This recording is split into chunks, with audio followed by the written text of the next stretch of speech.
Assalamualaikum warahmatullahi wabarakatuh. Waalaikumsalam warahmatullahi wabarakatuh. A'udzu billahi minasyaitonir rajim. Bismillahirrahmanirrahim. Alhamdulillahirabbil alamin.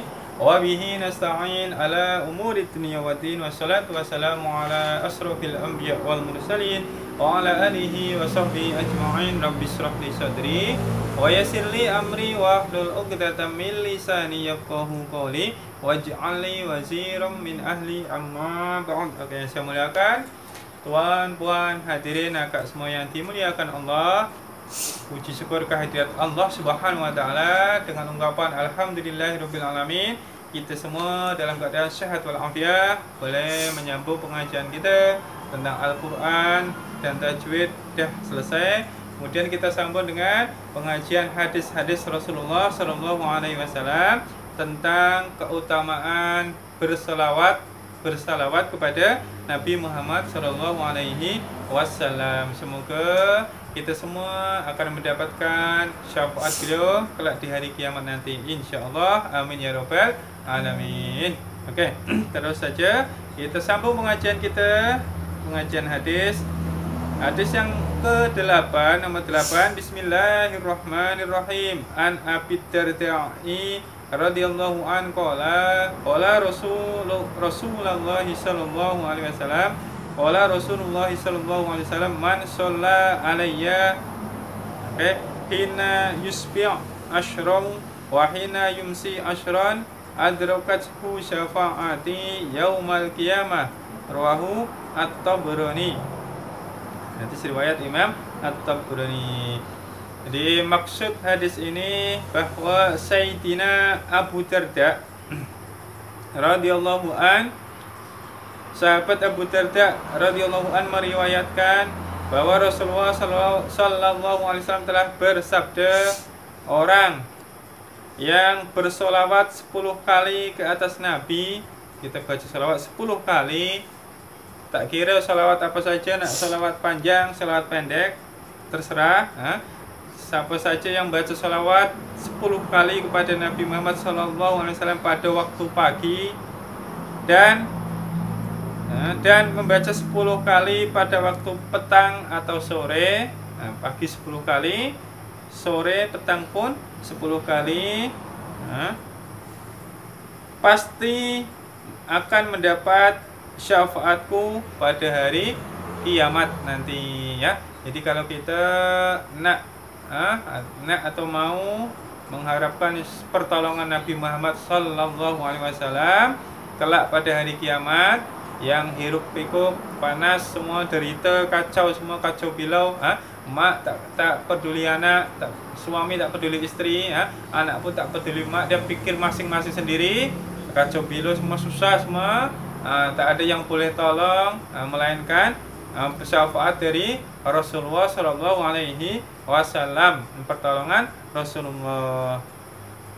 Jadi ada banyak pertolongan nanti, pertolongan Al-Qur'an, syafaat Al-Qur'an ada, syafaat wali-wali Allah pun ada, syafaat orang mukmin pun ada. Sekarang kita bahas syafaat Nabi. Jadi kalau kita mengharap mendapatkan syafaat Nabi, maka amalkanlah ini, bacalah sholawat 10 hari pada waktu pagi dan 10 hari pada waktu petang atau sore, 10 kali 10 kali, maka kata Rasulullah pasti akan mendapat pertolongan Nabi Muhammad kelak di hari kiamat. Paham? Amal sama-sama 10 hari pada waktu pagi, 10 kali pada waktu pagi dan 10 kali pada waktu petang. Jadi sahabat Sahawi radhiyallahu anhu telah menukilkan beberapa buah hadis yang menyatakan berita baik mengenai syafaat Rasulullah pada hari kiamat pada orang yang bersolawat. Jadi telah diriwayatkan daripada Sayyidina Abu Bakar As-Siddiq, ini hadis yang lain radhiyallahu an, bahwa Rasulullah SAW telah bersabda, ini ada maknanya terus, aku akan menjadi penyokong akan menjadi penyokong, kalau orang Indonesia kata pendukung, sini penyokong kepada orang yang membaca sholawat ke atasku. Bahwa Nabi Muhammad ini akan menjadi penyokong, orang yang membaca sholawat ke atas Nabi, ke atas beliau lah. Tidak terdapat had bilangan jumlah bilangan selawat dalam hadis ini. Jadi dalam hadis lain tak dikatakan berapa jumlahnya. Nah, cuma Rasulullah kata saya Rasulullah ini akan menjadi penyokong atau penolong pada orang yang berselawat kepada Nabi. Tak dibatasi jumlahnya. Tapi kalau hadis yang atas tadi 10 kali pada waktu pagi dan 10 kali pada waktu petang. Jadi sebuah hadis lain yang diriwayatkan oleh Abu Hurairah radhiyallahu an, hadis yang lainnya juga bahwa Rasulullah SAW memberitahu aku menjadi penyokong dan saksi atas keimanannya pada hari kiamat bagi orang yang membaca sholawat selepas sholat. Jadi siapa yang membaca sholawat setelah kita sholat, maka akan mendapatkan syafaat Nabi juga, akan mendapat pertolongan atau sokongan dari Nabi Muhammad Sallallahu Alaihi Wasallam. Oke, terus, terus sahabat Ruwaifah bin Sabit radhiyallahu an meriwayatkan bahwa Rasulullah SAW telah bersabda, syafaatku akan menjadi jaminan kepada orang yang membaca sholawat ini. Siapa yang baca sholawat ini dijamin oleh Rasulullah akan mendapat syafaat beliau. Sholawatnya macam mana? Ini sholawatnya macam nih. Allahumma sholli ala Muhammadin wa anzilhul maq'adal muqarraba indaka yaumal qiyamah. Hafalkan sholawat ini. Siapa yang baca sholawat ini, Rasulullah jamin pasti akan menolong kita. Oke, baca sama-sama.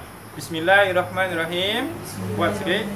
Allahumma sholli ala Muhammadin wa anzilhu maq'adal muqarraba indaka yaumal qiyamah. Allahumma sholli ala Muhammadin wa anzilhul maq'adal muqarraba indaka yaumal qiyamah.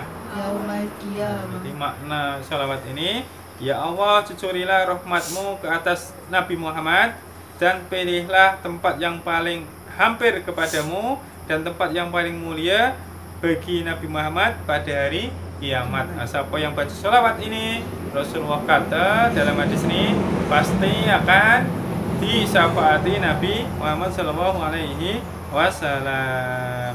Oke, paham? Oke, jadi cukup. Ini sedikit pun tak apa, janji boleh beramal. Oke, apa-apa soalan? Sila. Sila. Apakah hukum menjawab salam dengan namanya air? Oke, satu soalan dulu, soalan yang cantik. Yang bertanya banyak pahala dibanding yang mendengar atau yang menjawab. Apa? Yang pertanyaannya menyebabkan yang lain boleh tahu. Ya, oke. Jadi apakah hukum kita menjawab salam ketika kita dalam keadaan di dalam bilik mandi lah, bilik mandi. Jadi tengok, kalau bilik mandi tak ada tandasnya tempat buang air, bilik mandi saja maknanya tak campur dengan tempat buang air kan, maka boleh kita jawab salam. Oke, contoh ada tamu atau apa, assalamualaikum, kita bukan dalam jamban tempat buang air besar, cuma tempat mandi saja, maka boleh kita jawab waalaikumsalam. Tapi ini lain cerita kalau kita ada di dalam tandas atau WC, kalau yang bisa cakap WC, toilet, toilet atau maka kalau kita dalam WC atau tandas atau toilet, maka itu tempat berak, tempat najis, tempat buang air besar, buang air kecil, maka kita dilarang menjawab salam, dilarang menjawab salam. Oke, baca bismillah pun tak boleh juga, di tempat toilet tadi, tandas tadi, ya. Tapi macam mana? Kita keluar, kita keluar kejap, waalaikumsalam, buka pintu keluar. Kalau udah siap lah buang airnya, jangan pula belum bersihkan terus keluar, nanti serual pun bau busuk. Oke, ya, paham? Oke, jadi kalau tempat mandi boleh jawab, tapi kalau tempat buang air besar, jangan jawab salam, dilarang. Oke, paham? Oke, Akak, ada lagi soalan? Apakah hukum kalau kita solat ternampak aurat? Oke, cantik. Apakah hukum kalau kita solat terbuka aurat kita lah, ya? Terbuka aurat kita. Jadi oke, Kalau kita, ini soalan cantik juga, yang bertanya banyak pahala. Kalau kita tengah sholat, tiba-tiba terbuka aurat kita. Nah, oke. Contoh lah ya, kita punya anak atau punya adik lah. Lepas tu, adik tu buka kita punya kain lah, mukena ke apa namanya, telekung. Telekung dibukanya, maka, oke, dengar baik-baik. Aurat ini ada kalanya aurat kecil, ada kalanya aurat besar. Aurat besar nih, maaf cakap nih, dari atas apa nih, lutut ke atas. Lutut ke atas sampai sinilah, sampai dada nih, kira aurat besar lah. Oke, sampai buntut-buntut semua nih aurat besar. Tapi kalau aurat kecil, dari lutut ke bawah, dia ada beza. Jadi kalau anak kita atau angin campakkan, terbukalah aurat kita. Tapi kalau tiba-tiba tertutup balik, kalaunya bukan dia terbuka lama sejuknya, kita niat sejuk nikmat, jangan, namanya terbuka terus kita tutup balik atau tertutup sendiri cepat, tak lama, tak tunggu 5 menit sejuk, jangan. Kalau kita terus tutup balik maka dimaafkan, paham? Dimaafkan. Tapi kalau yang terbuka aurat kecil nih dari lutut ke bawah lah, tapi maaf cakap kalau terbukanya sampai aurat besar, maksudnya nih sampai maaf cakap punggung kita ternampak, maka walaupun sekejap, sebagian ulama kata batal, paham? Kalau sampai maaf cakap buntut punggung kita nih sampai nampak, walaupun sekejap batal. Oke, paham? Tapi kalau aurat kecil kita biarkan sampai 5 menit sejuk, biarlah, maka tetap batal, paham? Berarti kalau aurat kecil kita terbuka terus tutup balik, dimaafkan, tetap sah sholatnya, paham? Tapi kalau kita biarkan 5 menit sejuk sampai sholat habis, tak sah sholatnya, paham?